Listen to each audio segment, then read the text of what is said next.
नमस्कार मंडळी, लक्ष्मीच्या पावलांनी या मालिकेच्या आजच्या भागात आज आपण बघणार आहोत. जेव्हा काजल आणि सोहम दोघं बोलत असतात तेव्हा सोहम काजलला म्हणतो की मी अनामिकासोबत लग्न करणार आहे. काजलचं त्यावेळी म्हणणं असतं की सोहम, तुझ्या चेहऱ्यावर दिसतंय की तू हे सगळं जबरदस्तीने करतोय किंवा मला दाखवण्यासाठी करतोय. तर सोहम म्हणतो की असं काहीही नाहीये आणि तुला या सगळ्या गोष्टींचा फरक पाडून घ्यायची काही गरज नाहीये, कारण तू माझी कोणीच नाहीये. असं म्हटल्यावर काजलला खूप रडायला येतं आणि त्याच वेळी तिथे येते रजनी. रजनी तिथे येते. रजनी आल्यावर लगेचच काजल आता डोळ्यातलं पाणी पुसते. त्यावेळी रजनी काजलला विचारते की काय ग काजल, एवढं काय तुमचं गंभीर आणि सिरियस डिस्कशन चालू होतं आणि तुमचे चेहरे बघा किती उतरलेले आहेत. त्यावेळी काजल म्हणते की काही नाही काकू, आम्ही असंच बोलत होतो. रजनी म्हणते की हल्लीच्या मुलांचं सिक्रेट ना मला काही कळतच नाही.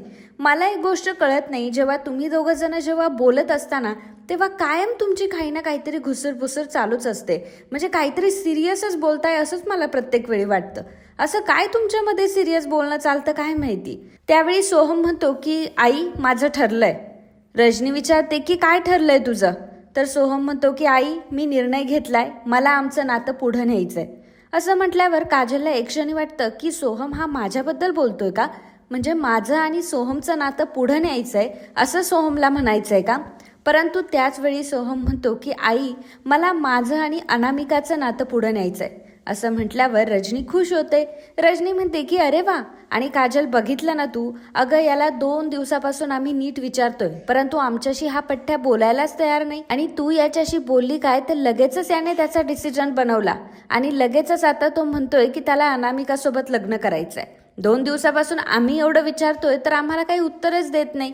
त्यावेळी काजल सोहमकडे बघत असते आणि तिला फार वाईट वाटत असतं की सोहमने जो डिसिजन घेतलेला असतो त्यामुळे काजल पूर्णपणे हादरलेली असते. रजनी काजलला थँक्यू म्हणते आणि सांगते की थँक्यू सो मच, तुझ्या ह्या बेस्ट फ्रेंडचं ना तुझ्याशिवाय पानही हालत नाही. मला काय वाटतं, आपण हा क्षण ना मस्तपैकी कॉफी पिऊन सेलिब्रेट करूयात, काय वाटतं तुम्हाला. असं म्हणून रजनी त्या दोघांना कॉफी द्यायला जाते. परंतु काजल म्हणते की नाही नाही, मला नको कॉफी, कारण मला खूप उशीर झालाय आणि घरी कामं देखील आहे, आई माझी वाट देखील बघत असेल. असं म्हणून काजल लगेचच तिथून निघून जाते. तर रजनी सोहमला विचारते की सोहम, अरे ही अशी का निघून गेली. तेव्हा सोहम म्हणतो की आई, तिला ऑलरेडी उशीर होत होता त्यामुळे ती निघून गेली. रजनी म्हणते की बरं ठीक आहे, जाऊ दे, परंतु ती बरं झालं आली, कारण त्यामुळे तुझ्या मनात नक्की काय चाललंय हे तरी मला समजलं. सोहम म्हणतो की हो, मला देखील. तर इकडे सरोज ही तिच्या रूममध्ये येरझरे घालत असते आणि विचार करत असते. कारण अद्वैत तिला म्हटलेला असतो की मला अजून विचार करण्यासाठी वेळ हवाय. तू जे काही बोलते ते समजतंय मला, परंतु तरी सुद्धा मला आमच्या नात्याला एक चान्स द्यायचा आहे. कारण माझ्या सगळ्या गोष्टींचं अजून 60% निवारण झाले, परंतु 40% निवारण अजून होणं बाकी आहे.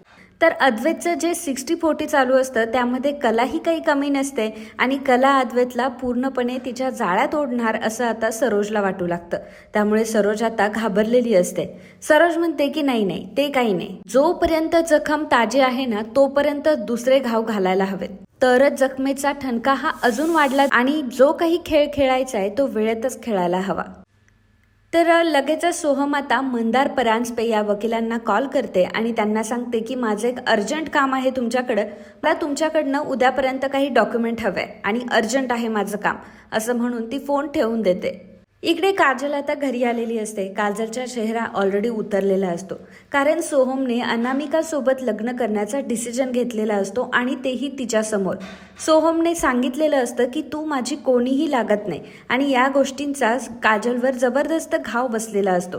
काजल आता तशीच घरी आलेली असते. संगीता काजलला विचारते की काय ग काजल, काय झालं, कलाचं आणि जावई बापूंचं सगळं काही ठीक आहे ना, आपली कलाताई काय करते, ती खूप टेन्शनमध्ये आहे का. तेव्हा काजल म्हणते की नाही आई, सगळ्या गोष्टी ठीक आहे. परंतु काजलला ऑलरेडी सोहमचं टेन्शन असतं त्यामुळे तिचा चेहरा हा पडलेला असतो. म्हणून संगीता पुन्हा पुन्हा तिला विचारत असते, तू खरं तर सांगतेस ना, नक्की आपली कला बरी आहे ना, असं ती तिला खोदून खोदून विचारते. कला म्हणते की हो आई, कलाताई बरी आहे. काजल म्हणते की अगं आई, आता मी खोटं कशाला सांगू, खरंच सांगणार ना, शेवटी आता खोटं सांगण्यासारखं राहिलं तरी काय आहे. अगं तायडी आणि दाजी दोघंही पहिल्यासारखं बोलताय एकमेकांशी आणि पहिल्यासारखं एकदम झक्कास आहे त्यांचं आता. पण हे सर्व सांगताना काजलच्या डोळ्यात पाणी असतं आणि बाबांनी ते ओळखलेलं असतं. बाबा काजलला विचारतात की आता कलेचं सोड, परंतु तुझं काय. आणि तू ठीक तर आहेस ना? म्हणजे तुझं वागणं आणि बोलणं मला जरा वेगळं वाटतंय म्हणून मी तुला विचारतोय. त्यावेळी काजल आता कसाबसा विषय टाळते आणि सांगते, बाबा अहो काहीतरीच काय बोलताय, अहो माझा फोन व्हायब्रेट होतो, मी एक काम करते फोन घेते, असं म्हणून काजलने तिथून पळ काढलेला असतो. परंतु बाबा आणि संगीताला मात्र समजलेलं असतं की नक्कीच काजलचं काहीतरी बिनसलंय, त्याशिवाय ती असं वागणार नाही. काजल तिच्या रूम मध्ये आलेली असते आणि इतकी रडत असते की बस रे बस, तिच्या डोळ्यातनं खूप पाणी येत असतं, खूप रडत असते. सोहमने तिला सांगितलेलं असतं की तू माझ्या नवीन आयुष्यामध्ये मला माझ्या आसपास देखील नकोय. तर काजलला त्याचं खूप वाईट वाटत असतं की सोहम आपल्यासोबत असं का वागतोय, आपल्याशी असं का करतोय, तो काहीच काजलला कळत नसतं आणि काजल खूप रडत असते. त्यावेळी काजलचं दुःख बघणारं कोणीच नसतं, कारण काजल कोणाला शेअरही करू शकत नसते की तिच्या मनात नक्की काय चाललंय ते. जे काही असतं ते तिच्यापाशी असतं. एकतर कलाला जर माहीत असतं तर कलाने काहीतरी, जर कलाला माहीत असतं तर कलाने कदाचित काहीतरी पाऊल उचललं असतं, परंतु आता मात्र ही गोष्ट कोणालाच माहीत नाहीये. आई आणि बाबांना सांगावी तर ते तिच्यावरच रागवतील, त्यामुळे ही गोष्ट सांगायची तर सांगायची कोणाला, हाही प्रश्न काजल पुढे असतो आणि त्यामुळे तिला खूप त्रास होत असतो. तर इकडे सकाळी सकाळी आता चांदेकरांच्या घरी नाश्ता सुरू असतो. कला आणि रजनी दोघीही नाश्ता बनवत असतात, बाकीचे सर्वजण बसलेले असतात. रोज रजनीला विचारते की काय ग रजनी, आबा कुठे आहेत, आबा आले नाही अजून. त्यावेळी रजनी सांगते की वहिनी आबा हे पळसंब्याला गेले. हे ऐकल्यावर सरोज म्हणते की काय पळसंब्याला गेले, आणि मग तू काही बोलली नाही, आबाही काही बोलली नाही, आणि तू आबांना एकटं कसं काय पळसंब्याला जाऊ दिलंस. रजनी म्हणते की अहो मी म्हटलं होतं की सोहमला किंवा अद्वैतला घेऊन जा सोबत, परंतु आबा म्हटले की मला तिकडे लवकरात लवकर पोहोचणं खूप गरजेचं आहे, कारण संकेताच्या दिशेने आता पावलं उचलायला लागतील, असं काहीतरी म्हणत होते. त्यावेळी सरोज म्हणते की बरं ठीक आहे, ह्या आबांचं ना आजकाल मला काही कळतच नाही. म्हणते या वयात त्यांनी एकट्याने कशाला जायचं. रजनी म्हणते की हो ना, जेव्हापासून ते गेलेत ना तेव्हापासून माझ्याही जीवाला घोर लागलाय. पण वहिनी काळजी करू नका, मी आनंदला पाठवलंय त्यांच्यासोबत. तर सरोज म्हणते की हो ठीक आहे, काळजी करू नका, मी राहीन त्यांच्या कॉन्टॅक्टमध्ये. तर इकडे रोहिणी आणि नैना दोघींमध्येही बोलणं सुरू असतं. रोहिणी नैनाला म्हणत असते की कोणी देवाराकडे का जात नाहीये, देवघराकडे का जात नाहीये. नैना म्हणते की मॉम-इन-लॉ आता आपल्यालाच काहीतरी करावं लागेल. रोहिणी म्हणते की थांब मग मी करते बरोबर. मग रोहिणी म्हणते की ओ माय गॉड काय आहे हे सर्व, आणि मग रोहिणी आता देवघराकडे जाते. रोहिणीच्या मागोमाग सगळे देवघराकडे आलेले असतात. मग रोहिणी म्हणते की अरे बापरे, हे बघा काय झालंय, देवी आईची मूर्ती फिरली आहे. म्हणजे आपल्या घरामध्ये असं कधीही झालेलं नाहीये, परंतु आज पहिल्यांदा देवी आईची मूर्ती फिरली आहे. इनफॅक्ट काहीतरी अघटित होणार आहे. म्हणजे डॅड नेहमी म्हणत असतात की आई अंबाबाईची कृपा आपल्यावर आहे, म्हणून तर आपण अंबाबाईची पूजा करत असतो. पण आता बघा ना काय झालंय, अंबाबाईची मूर्तीच फिरली आहे. रजनी अगं आई अंबाबाईने पाठ फिरवली आपल्याकडं, असा काही अर्थ होतोय का याचा. रजनी म्हणते की अहो असं कसं होईल वंश, देवाऱ्यातली मूर्ती स्वतःहून कशी काय फिरेल, देवा हे सगळं काय चाललंय. रोहिणी म्हणते की हो ना, आणि डॅडही इथे नाहीयेत, आता काय करायचं ते काही कळत नाही. परंतु डॅड म्हणताय त्याप्रमाणे काही संकेत तर नसेल ना. हा कदाचित डॅड जर इथे असते तर त्यांनी आपल्याला काहीतरी मार्ग सांगितला असता, म्हणजे दिशा वगैरे काहीतरी सांगितलं असतं. पण आता आपण काय करायचं. सरोज वहिनी डॅड ट्रॅव्हल करताय ना ग, मग त्यांच्यावर कुठलं. त्यावेळी सरोज म्हणते की रोहिणी अगं वाटेल ते काय बोलतीयस. पहिली गोष्ट म्हणजे हे संकेत वगैरे या गोष्टींवर माझा अजिबातही विश्वास नाहीये. आपण एक काम करूया, गुरुजींना बोलावूयात, गुरुजींकडनं पुन्हा एकदा मूर्तीची स्थापना करून घेऊयात. आणि तसंही एवढं काही झालेलं नाहीये, उगाच आता रेंगाळत बसू नका आणि आपापल्या कामाला लागा, असं म्हणून सरोज सगळ्यांना फटकारते. आणि अद्वैतला ती सांगते की अद्वैत जरा माझ्या रूम मध्ये येतो का, मला तुझ्याशी. सगळेजण तिथून निघून जातात. तर कला मनात विचार करू लागते की आता हा कुठला संकेत आहे अंबाबाई, आतापर्यंत तू जे काही संकेत दिले ते चांगलेच दिलेस, मग आताच हे का, मग आताच हे सर्व का, नक्की तुझ्या मनात तरी काय आहे, तुला नक्की काय सांगायचंय मला. तर कला पुन्हा एकदा देवी आईची पूजा करते, देवी आईला धूप बत्ती लावते. तर इकडे अद्वैत आता सरोजच्या रूम मध्ये आलेला असतो आणि अद्वैत सरोजला विचारतो की काय झालं आई, तुला काहीतरी महत्वाचं बोलायचं होतं ना. सरोज म्हणते की हो बस ना, मला तुला काही महत्वाचं सांगायचंय, परंतु वेळ तर आहे ना तुझ्याकडे. त्यावेळी अद्वैत म्हणतो की हो आई वेळ आहे माझ्याकडे. सरोज म्हणते की मला सुद्धा तुला हेच सांगायचं आहे की वेळ ही गोष्टच खूप विचित्र आहे की तिच्याबद्दल काहीही सांगता येत नाही. आपल्याकडे जेव्हा वेळ असते ना तेव्हा ती वेळ पुढे सरकत नाही, यामुळे आपण चिंतेत असतो. पण जेव्हा आपल्याकडे वेळ नसते तेव्हा मात्र आपण बोलून जातो की माझा टाइमपास झाला. अद्वैत टाइमपास झाला याच गोष्टीचा अर्थ काय होतो तर वेळ फुकट गेला. अद्वैत आपल्याला वेळेची कदर करता आली पाहिजे, त्यावेळी अद्वैत आता सरोजला विचारतो की नक्की आई तुला काय म्हणायचंय. तेव्हा सरोज म्हणते की अद्वैत, आपल्याला वेळेची कदर करता आली पाहिजे. कुठलीही गोष्ट करताना तिच्यासाठी घाई करू नये, ही गोष्ट बरोबर आहे. परंतु तो जर निर्णय आधीच जर मनामध्ये तयार झाला असेल तर मग कशाला कारण द्यायची. मग मला सांग की का बरं थांबून राहायचं. आता अद्वैत मला एक गोष्ट सांग, या महिन्याच्या अखेरीस तू निर्णय घेणार आहेस बरोबर. मग मला सांग की महिना घेतलायस म्हणून अख्खा महिना वापरायचा असं थोडीच आहेस का. असं थोडीच आहे. आणि मला सांग अद्वैत की निर्णय जर आधीच तयार झालेला असेल तर मग आपण का बरं थांबून राहायचं. हे बघ अद्वैत, मी तुला अजून नीट समजावून सांगते. हे बघ, आपण निर्णय घेताना ना 2 पातळ्यांचा विचार करतो. एक म्हणजे बुद्धी आणि एक म्हणजे मन. बुद्धीने घेतलेले निर्णय हे मनाला पटत नसतात आणि मन जे काही सांगतंय त्याचं बुद्धीला पटत नसतं आणि दोघंही विसंगत असतात. अशा वेळी शांतपणे विचार करायचा असतो आणि गोष्टींचा निवाडा करायचा असतो.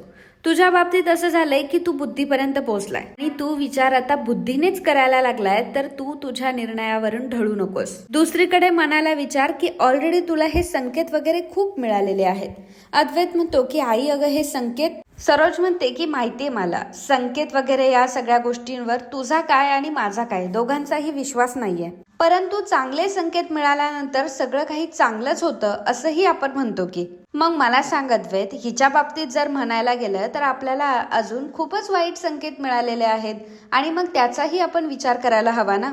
आता चांगले संकेत मिळाल्यावर आपण आनंदी होतो, त्याचप्रमाणे वाईट संकेत जेव्हा आपल्याला मिळतात तेव्हा आपण सावधही व्हायला पाहिजे. हे बघ अद्वैत, तुला एक गोष्ट सांगते की तुझ्यामध्ये आणि त्या मुलीमध्ये काहीतरी चांगल्या गोष्टी घडल्या असतील आणि त्या चांगल्या गोष्टींचा विचार करून तुला असंही वाटत असेल की आपण ह्या मुलीला एक वेळ चान्स द्यायला हवा.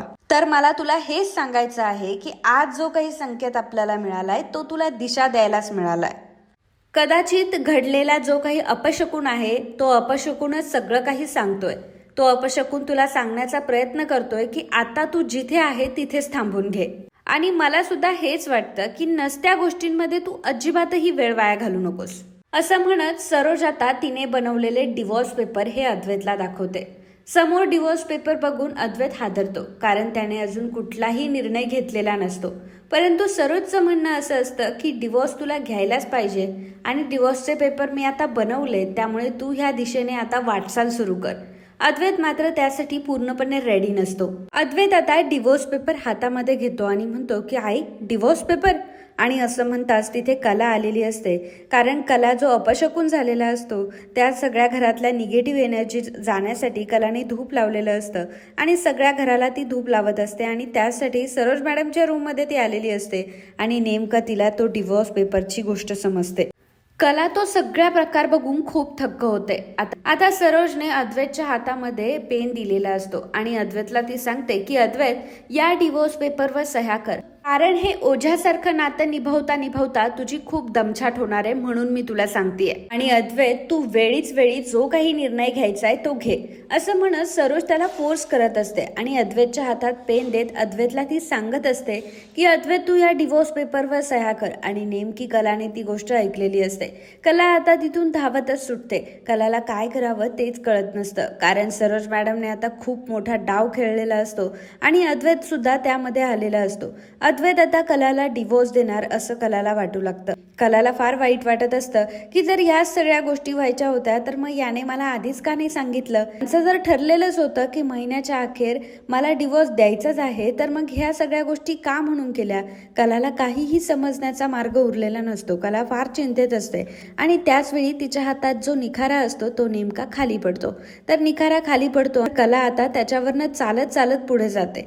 तर त्यावेळी नेमकं आता कलाचे जे पावलं आहेत ते घराच्या बाहेरच्या दिशेने जात असतात आणि फरशीवर देखील तिची पावलं उमटलेली असतात, परंतु घराच्या बाहेर जाताना उमटलेली असतात. कला आता पळत पळतच तिथून निघून गेल्यामुळे रजनीला टेन्शन येतं. रजनी कलाला विचारते की अगं कला, काय झालंय काय झालंय, कारण तिला कळलेलं असतं की काहीतरी कलाला झालंय. तिच्या हातातून ज्याप्रमाणे तो निखारा खाली पडला आणि ज्याप्रमाणे ती रिॲक्ट झाली त्यावरून एक गोष्ट स्पष्ट दिसत असते, ते म्हणजे कलाला कुठला तरी धक्का बसलाय आणि कला बाहेरच्या दिशेने पळत गेलीये म्हणून रजनी घाबरते. कला कला असं मोठ्याने ओरडत असते आणि त्याच वेळी अद्वैत ती गोष्ट ऐकतो आणि अद्वैत सरोज लगेचच बाहेर येतात. अद्वैत विचारतो की काय झालं काकू. तेव्हा रजनी म्हणते की अरे बघ ना ही कला तिच्या हातात निखारा होता आणि अचानक तिच्या हातातून तो खाली पडला आणि कला बाहेरच्या दिशेने गेली आणि ही पावलं बघ बाहेरच्या दिशेने उमटली आहे. नक्की या सगळ्या गोष्टींचा अर्थ काय आहे, काय चाललंय हे सगळं काहीच कळत नाहीये. नैना आता रोहिणीला खुणावत असते की मदर इन लॉ आता आपला अपशकुन नंबर 2 सुरू होणार आहे. तर रोहिणी म्हणते की हो. मग अद्वैत आता रजनीला विचारतो की नक्की कुठे गेली आहे ती. तर रजनी सांगते की अरे अद्वैत मलाही माहीत नाहीये. तिच्या हातामध्ये निखारा होता आणि ती धूप दाखवत होती सगळीकडे, परंतु काय झालं अचानक काय माहिती तिच्या हातातून तो सांडला देखील आणि तशीच पळत पळत घराच्या बाहेरच्या दिशेने गेली आहे. नक्की कुठे गेली आहे हेही कळायला मार्ग नाहीये. मला तर आता खूप भीती वाटते. एकतर परवा पाडवा आहे आणि पाडव्याच्या दिवशी घरातली सून अशा प्रकारे बाहेर निघून जाते. खरंच खूप वाईट आहे हे सगळं. मला आता फार भीती वाटायला लागली. तू एक काम कर, तू कलाला कॉल कर आणि तिला विचार की कुठे असते म्हणून. अद्वैतला रजनी सांगत असते अद्वैत या सगळ्या गोष्टी मला पटतच नाहीये रे. तू एकदा विचार करणार आहे, ती आपल्या घरातली लक्ष्मी आहे. आबा तिला लक्ष्मीचा दर्जा देतात आणि आपल्या घरातली लक्ष्मी अशा तऱ्हेने बाहेर जाते आणि तिची काळी पावलं ही बाहेर जाताना उमटली आहे. या सगळ्या गोष्टी माझ्या काहीच लक्षात येत नाहीये. मला फार भीती वाटते या सगळ्याची. त्यावेळी सरोज विचार करते की ही कला माझ्या रूमच्या आसपास कुठे होती का. म्हणजे कदाचित ही इथेच होती आणि तिने माझं सगळं बोलणं ऐकलं, माझं आणि अद्वैतचं बोलणं ऐकलं. तिला या सगळ्या गोष्टीचा धक्का बसला असेल आणि त्याचमुळे त्या धक्क्याने ती बाहेर निघून गेली असेल का. कदाचित हे सगळं असंच झालंय. आणि जाऊ दे, एका अर्थी या सगळ्या गोष्टी बऱ्याच झाल्या. जर हिला या सगळ्या गोष्टी आधीच कळल्या असेल, आधीच जर माहीत असेल तर माझा मार्ग सुद्धा मोकळा होईल आणि मला जास्त स्ट्रगल करायची गरज नाही येणार. अद्वैत कलाला कॉल ट्राय करत असतो परंतु कलाचा फोन लागत नसतो. त्यामुळे आता सर्वजण चिंतेत असतात. मग सरोज अद्वैतला विचारते की अद्वैत लागला का फोन. अद्वैत म्हणतो की नाही लागला. सरोज म्हणते की तिच्या इच्छेने गेली आहे ना ती घराच्या बाहेर, तिच्या इच्छेनुसार तिची पावलं घराबाहेर गेली आहे ना, मग जेव्हा तिची इच्छा असेल ना तेव्हा ती आतमध्ये येईल. एवढं काही झालेलं नाहीये एवढा विचार करण्यासारखं. मला एक कळत नाही तिच्या वागण्याचा आपण नसता अर्थ कशाला लावायचा आहे. गेली असेल ती तिच्या पद्धतीने, तिला जेव्हा यायचं आहे तेव्हा ती येणार आहे आणि त्यामुळे उगाचच तुम्ही सर्वजण टेन्शन घेऊ नका. आता त्या मुलीला ती कुठे जाते हे सांगून जाण्याची अजिबात पद्धत तिच्याकडे नाहीये. आणि दुसरी गोष्ट म्हणजे तिची कोणीतरी वाट बघत असेल हेही तिला याचं काही वाटणार नाही. आणि ती मुलगी या सगळ्या गोष्टींसाठी तयार झालीये. तिला जेव्हा यायचंय ना तेव्हा ती येईल. तिच्या वागण्याचा नसता अर्थ आपण का म्हणून लावायचा. जर या मुलीला सांगून जाण्याची अक्कल नसेल तर फोन लावून आपण हायपर का व्हायचं त्याच्यासाठी. चला आता सगळे निघा इथून, सगळे ज्याच्या त्याच्या कामाला लागा असं सरोज ओरडून सगळ्यांना सांगते. त्यामुळे सगळे आता तिथून निघून जात असतात. तर अद्वैतला आता कलाची थोडी चिंता वाटू लागते की ही कला गेली तरी कुठे. तर कला मात्र इकडे रस्त्याने अनवाणी फिरत असते. तिच्या पायात चप्पलही नसते आणि पायात चप्पल नसताना सारखी पळत असते. तिला कळतही नसतं ती कुठे जातीये, कुठे पळते, काहीच कळत नसतं तिला.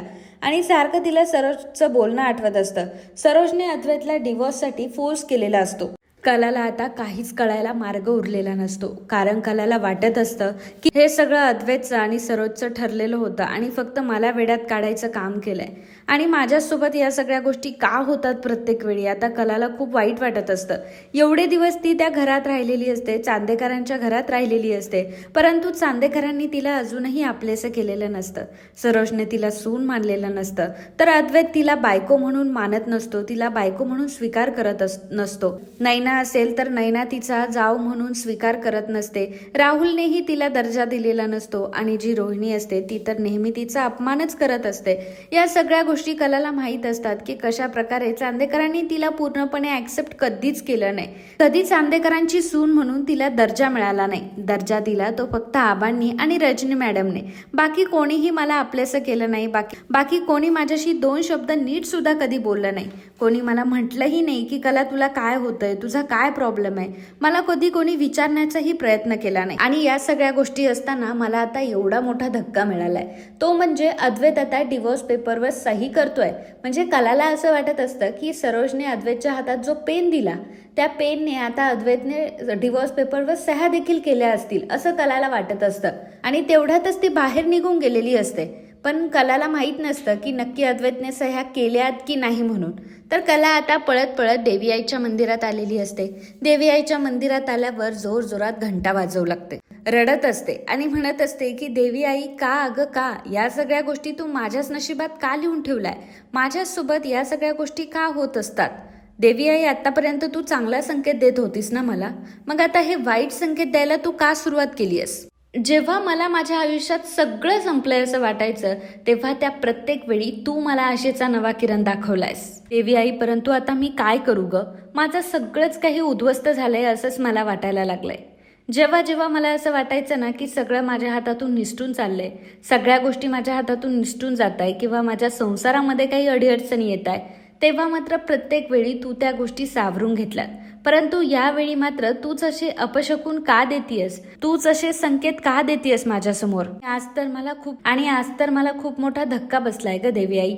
देवी आई आता तुला सांगू तरी काय, सांगण्यासारखं काही राहिलंय का. असं का केलंस देवी आई तू, असं का तू माझ्या नशिबात लिहिलंस. आणि जर तुला माझ्या नशिबात या सगळ्या गोष्टी लिहायच्याच होत्या तर मला इतके चांगले संकेत तरी तू का म्हणून दिलेस. मला सांग देवी आई की माझ्या मनात तू या सगळ्या भावना का म्हणून जिवंत केल्यात. सांग ना देवी आई तू हे सगळं का केलंस, का म्हणून हे सगळं केलंस, का मला पहिल्यांदा संकेत दिलेस, का मला तू एक आशा दिली, एक आशेचा किरण दिला जगण्यासाठी आणि आता मात्र तो माझ्यापासून हिरावून घेतला. चांदेकर मला डिवोर्स देतो, डिवोर्स पेपरवर त्याने सह्या देखील केलाय. जर या सगळ्या गोष्टी होणार होत्या तर मला का म्हणून तू चांगले संकेत दिले, का म्हणून तो हार माझ्या गळ्यात पडला, का म्हणून प्रत्येक वेळी आमच्या दोघांच्याही जोडीला चांगलंच बोललं गेलंय. मग का बरं तू हे सगळे संकेत दिले. जर या सगळ्या गोष्टी तुला घडूनच आणायच्या नव्हत्या, जर डिवोर्सच होणार होता तर या सगळ्या गोष्टींचा काय अर्थ होतो मग. कला आता देवी आईकडे उत्तर मागत असते आणि प्रचंड ती टेन्शनमध्ये असते, फ्रस्ट्रेटेड असते आणि त्यावेळी आता जोरजोरात देवी आईचा घंटा वाजवायला ती सुरुवात करते. देवी आईचा घंटा वाजवत असते, एकीकडे रडत असते, एकीकडे पाया पडत असते, काही कळत नसतं तिला ती काय करते ते. आणि मित्रांनो आजचा हा भाग इथेच संपतो. पुढील भागात आपल्याला बघायला मिळणार आहे. मला आता प्रचंड टेन्शन मध्ये आलेली असते आणि तिला आता सगळं काही कळलेलं असतं की कशा प्रकारे सरोज मॅडम मध्ये आणि अद्वैत मध्ये खिचडी शिजत होती आणि त्याचे झळ मला बसत. मग ज्यावेळी अद्वैत हा खोलीमध्ये आलेला असतो त्यावेळी कला आता खूप तापलेली असते. कला आता अद्वैतला जाब विचारते. अद्वैतला ती म्हणते की अद्वैत जर तुझ्यामध्ये आणि सरोज मॅडम मध्ये जर सगळ्या गोष्टी आधीच ठरलेल्या होत्या तर मग हा सगळा प्रकार काय आहे, काय या फॉर्मॅलिटीज केल्या तू, काय हे सगळं गिरवलंस तू. बोर्डकडे हात दाखवून ती बोलत असते. कारण समानता आणि भिन्नताचे पॉइंट का केलेस तू, का या सगळ्या गोष्टींचा आराखडा तू तयार केला. जर तुला हेच पाहिजे होतं आणि शेवटी हेच होणार होतं तर. आणि तू तर डायरेक्टली डिवोर्स पेपरवर सह्या करून सुद्धा तयार झालास रे. डिवोर्स पेपरवर सह्या केल्यास आणि तू मात्र मोकळा झालास या सगळ्या गोष्टीतून चांदेकर. परंतु मला एकदा तरी विचारलंस का तू. तर कला फक्त बोलत असते, अद्वैतला काही बोलूच देत नसते. मग शेवटी अद्वैत म्हणतो की गप्प बस, चुप बस आता एकदम. एक गोष्ट बघ, ह्या डिवोर्स पेपरवर मी कुठे सह्या केल्यात, या डिवोर्स पेपरवर मी सही केलेली नाहीये. कारण मला अजूनही कन्फर्म झालेलं नाहीये आणि काही गोष्टींसाठी मला वेळ द्यायचा आहे. त्यामुळे मी आपल्या नात्याला एक चान्स द्यायचा ठरवलाय. आईने मला हे डिवोर्स पेपर दिले इथपर्यंत ही गोष्ट बरोबर आहे. परंतु मी मात्र या डिवोर्स पेपरवर सही केली नाही. कारण का की मला या नात्याला अजून एक चान्स द्यायचा आहे. आणि तू आपली बोलते नुसती बोलतच असते. कधी दुसऱ्याचं कधी काही ऐकूनच घेऊ नकोस की दुसऱ्याला काय म्हणायचंय ते. तर कलाला मात्र आता खूप छान वाटलेलं असतं. अद्वैतने त्यांच्या नात्याला दुसरा चान्स दिलाय. कलाला हेच हवं असतं आणि आता हेच झालेलं असतं. आणि तिच्या सगळ्या काही गोष्टी आता मनातून निघून गेलेल्या असतात आणि पुन्हा एकदा आपल्या नात्याची नवी सुरुवात होऊ शकते. आता कला पुन्हा एकदा नात्याची नवी सुरुवात करू शकते असा आत्मविश्वास आता कलाला आलेला असतो.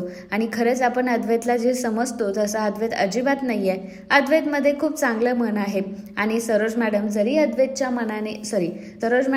अद्वैतला डायव्हर्ट करत असल्या, जरीही अद्वैतच्या मनात काहीही भरत असल्या तरी सुद्धा अद्वैत मात्र योग्य निर्णय घेण्यासाठी काबिल आहे. अद्वैत सरोज मॅडमला कधीच इन्फ्लुएन्स होणार नाही आणि जेवढं त्याच्या मनात आहे, जेवढं त्याला वाटतंय त्याच तो गोष्टी करेल. आणि याच गोष्टीमुळे कलाला खूप आनंद होतो आणि तिच्या नात्याला परत एक चान्स मिळालेला असतो. त्यामुळे कला खूप खुश असते. तर मित्रांनो आजच्या या भागाबद्दल तुम्हाला काय वाटलं, याबद्दलचं तुमचं मत आम्हाला नक्कीच कळवा. And if you like my video please do subscribe, share and comment. Thank you.